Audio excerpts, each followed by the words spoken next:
Halo teman-teman channel Motor Plus, kembali lagi bersama Goj. Nah, ini momentum lebaran. Kalian biasanya ngabisin duit nih untuk bisa nyari helm. Nah, kali ini itu gue bakal ngebahas nih seputar helm yang baru diluncurin di awal tahun ini, yakni NHK R1 Max. Dan apa sih bedanya sama kakak yang muncul duluan, yakni NHK S1 GP Pro. Nah, mau tahu seperti apa penjelasannya?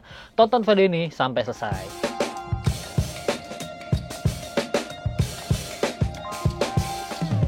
Nah teman-teman, jadi ini helm barunya ya. Jadi yang ini bisa kita kesampingan dulu ya. Jadi ini sebenarnya helm yang baru meluncur di awal 2023 ini. Jadi ini NHK R1 Max atau R1 Max. Gue nyebutnya juga agak bingung sebetulnya. Jadi R1 Max ini dia evolusi dari NHK R1 yang emang itu salah satu helm legend juga sih sebetulnya yang ada di dunia perfilman Indo. Salah satu helm half-face yang bisa gue bilang juga cukup laku, cukup banyak orang yang pakai di pasaran, dan akhirnya diperbarui dengan desain terbaru kayak ini R1 Max. Nah teman-teman, sebenarnya yang gue dapetin ini adalah R1 Max yang paling baru atau mungkin sudah faceliftnya begitu. Jadi dari bulan Januari, Februari, dan ini gue bikin video di bulan April gitu ya. Ternyata ini sudah ada pembaruannya gitu teman-teman. Kalau misalnya teman-teman ingat atau mungkin mantau seputar helm, jadi R1 Max yang sebelumnya tuh dia ada logo NHK-nya yang gede banget nih di sini. Nah itu salah satu mungkin orang-orang yang komplain karena desain dari S1 GP Pro ini kan dia lebih kalem ya, dari segi warna dia bentuk logonya cuma di depan, terus juga S1 GP Pro di belakang, di samping kanan kiri itu nggak ada logo apa-apa. Nah kalau yang R1 Max waktu itu dia ada logo NHK-nya di sini dan lumayan gede, dan mungkin orang-orang ngerasa helmnya murahan gitu dengan logo sebesar itu. Jadi mungkin NHK sendiri menghilangkan logo itu, digantilah sampai logo yang ini nih, R1 Max ini, R1 Max ini. Jadi betul-betul logo yang lain itu cuma ada di belakang dan di depan doangnya seperti ini. Dan kebetulan yang gue bisa dapetin karena emang jujur aja gue agak susah mencari helm ini dengan size yang L ya, karena banyak kan size-nya itu S atau mungkin XL, dan ini warnanya itu dia gunmetal. Kalau ini kan hitam doff ya, ini gunmetal, dia solid. Tentu saja kita bahas apa sih perbedaannya dari kedua helm ini, karena memang kedua helm ini tuh bisa dibilang dua-duanya tuh pakai basic yang sama. Untuk bagian cangkangnya atau bagian luar helm ini dia betul-betul sama nih teman-teman, dari ventilasinya, desainnya, spoilernya. Terus apa beda ya? Karena memang harganya tuh beda jauh ya. Kalau R1 Max ini gue beli harganya 585.000, itu gue beli sekarang tuh tanggal 11 April. Gue belinya kemarin 10 April. Jadi ini harga 585.000 belum ongkir ya di daerah Jakarta. Kalau yang ini gue agak harus update dulu. Tapi seingat gue NHK S1 GP Pro itu harganya sekitar 700.000 teman-teman. Jadi yang ini 585.000, ini 700.000. Jadi bedanya ya sekitar 100 ribuan lebih lah ya. Hampir 150.000. Nah, apa sih bedanya?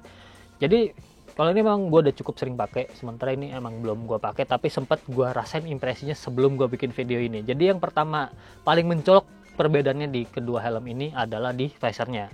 Jadi kita bisa lihat di video-video sebelumnya, kita juga sudah ngeliatnya teman-teman, kalau si S1 GP Pro ini dia pakai desain visor yang lancip atau runcing lah. Bahkan kalau misal gue pakai nih di teman-teman gue yang anak motor gitu ya, helm lu tongos gitu kan. Jadi ini adalah salah satu ciri khas dari S1 GP Pro ini. Sementara kalau yang ini nih, R1 Max ini, nanti gue bakal buka juga nih dulu plastiknya. Kalau yang ini kalian bisa lihat, ini desain visornya tuh ya biasa gitu, lebih ngebulet aja gitu teman-teman. Bener-bener nggak ada lancipnya begitu, bener-bener ngebulet aja. Jadi visornya tuh mungkin sebuah bentuk revisi dari yang NHK S1 GP Pro ini. Jadi mungkin ya ini versi murahnya, jadi nggak perlu dibuat terlalu lancip gitu ya teman-teman. Sembari ini pelan-pelan gue buka, karena ini emang helmnya baru datang sih teman-teman. Jadi sembari gue buka juga nih plastiknya, segala macamnya nih kayak gini. Kalau untuk visibilitasnya sih gue yakin dua-duanya sama-sama bagus, tapi gue merasa untuk kalian mencari visibilitas yang bagus pakai NHK S1 GP Pro. Kalau yang ini telat jelas ini memang visornya masih cembung banget gitu ya. Dan sebetulnya yang agak aneh ya menurut gue, kalau di buku manual booknya itu dia bisa pakai pin lock, tapi di sini nggak ada slot atau tempat untuk menaruh pin lock ya. Kalau di S1 GP Pro kan ini ada nih untuk menaruh pin locknya, jadi nggak perlu dibikin lagi. Tapi kalau yang R1 Max yang gue dapetin ini, entah yang gue dapetin doang atau mungkin emang semuanya gitu, tapi di sini nggak ada pin locknya. Tapi kalau nanti gue kasih lihat buku manualnya, dia mengklaim kalau helm ini bisa dipakein pin lock gitu teman-teman. Itu perbedaan yang pertama dari visor. Yang kedua nih teman-teman, dari tali pengikat helmnya atau chin strapnya. Kalau S1 GP Pro seperti gue udah bilang sebelumnya adalah di sini perbedaannya adalah di chin strap dia pakai double D-ring. Kalau yang ini dia pakai tali model microlock. Nah ini dia nih, sorry ini buku manualnya. Kalau gue flashback dikit tadi, nah di sini dia bisa diklaim bisa pakai pinlock, tapi nggak ada posisi, atau mungkin dia ada pinlock lain dan gue nggak tahu. Balik lagi ke chin strap. Nah dia chin strapnya begini teman-teman, seperti biasa chin strap microlock pada umumnya. Ukurannya juga nggak terlalu panjang ya, tapi cukup lah karena gue udah nyobain dan gue ngerasa nih salah satu chin strap yang gampang banget buat dibuka tutup atau dibongkar pasang ketika kalian pakai sarung tangan, karena kan kita kadang pakai helm seringnya pakai sarung tangan juga ya. Jadi ini cukup gampang nih dibuka pakai sarung tangan. Kalau di beberapa helm yang sempat gua coba sebelumnya ya, kayak rival utama dari S1 GP Pro kayak JPX Nova X itu agak susah ngebuka kalau pakai sarung tangan gitu teman-teman. Itu perbedaan yang kedua. Nah jadi emang orang-orang mikirnya beda sekitar hampir 150.000 bedanya di phaser sama di chin strap doang. Ternyata enggak juga teman-teman. Jadi perbedaannya ada di material dari busa pipi yang dipakai juga. Jadi untuk dua helm ini meskipun mirip gitu ya, tapi busa pipinya yang dipakai ini beda. Nah kita bakal kasih contoh sedikit ya. Ini kita buka aja. Kita buka dulu yang S1 GP Pro.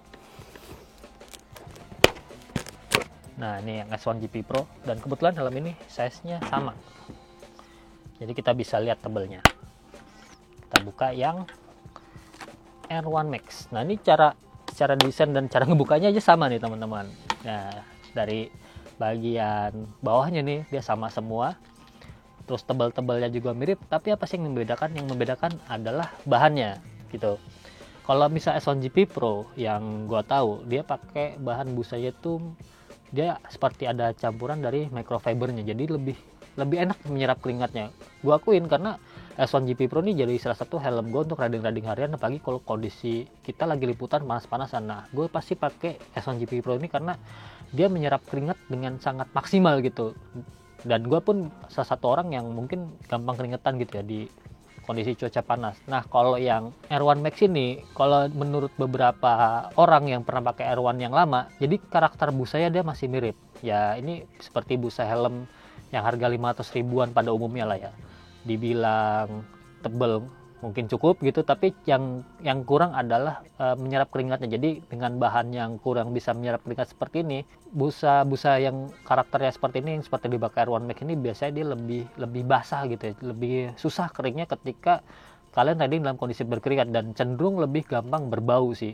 Tapi emang kalau kita pakai seperti impresi pertama gua, itu feeling keduanya mirip-mirip meskipun ada bedanya. Nanti gue bakal bahas sedikit juga bedanya apa sih dari antara kedua helm ini. Nah jadi untuk busanya nih perbedaannya adalah biarpun desainnya mirip ya, kemampuan untuk menyerap keringatnya dan kenyamanannya masih lebih unggul ya si S1 GP Pro ini, karena emang harga ternyata emang gak pernah bohong nih teman-teman.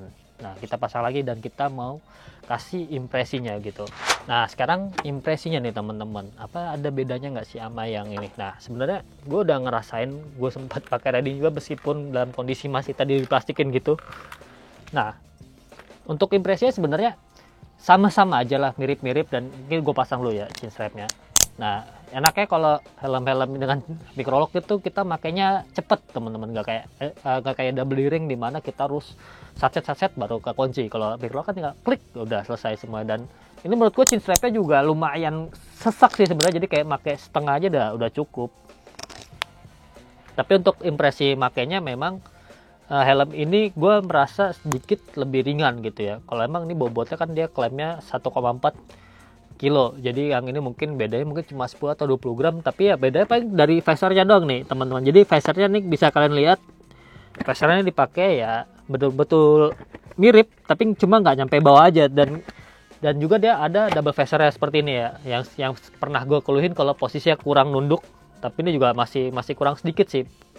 Tapi ya cukup lah karena memang double visornya lumayan maksimal untuk meredam sinar matahari gitu teman-teman. Tapi menurut gua kalau untuk kualitas busanya kayak barusan gua pakai dan kondisi rambut gua agak sedikit basah tadi ya. Nah di sini dia akan terasa cepat basah dan agak lumayan lama sih keringnya ketika dipegang seperti ini gitu. Jadi emang kualitas dari busa pipinya memang agak sedikit berbeda sama S1 GP Pro.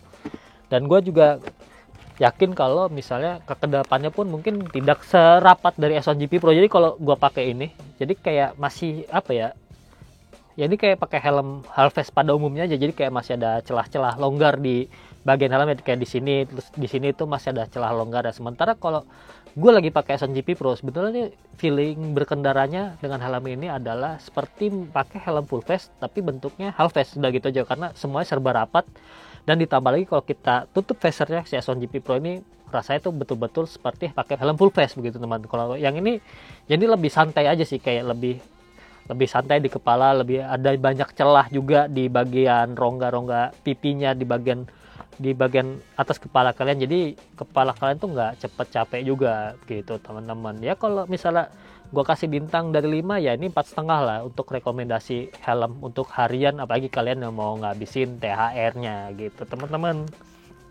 Kayaknya cukup ya untuk pembahasan seputar NHKR 1 Max ini, karena memang secara desain lalu secara fitur dia memang sedikit berbeda dari S1GP Pro, tapi juga beda itu nggak terlalu banyak, karena memang ini salah satu helm yang menurut gue cukup terbaik di kelasnya gitu teman-teman. Sementara NHK akhirnya membuatkan versi light atau versi lebih murahnya, tapi tidak mempengaruhi kenyamanannya begitu teman-teman. Oke teman-teman, sekian video dari kita seputar NHK R1 Max ini. Menurut kalian worth it apa enggak? Terus di kolom komentar di bawah. Sampai ketemu di video-video selanjutnya. Thank you.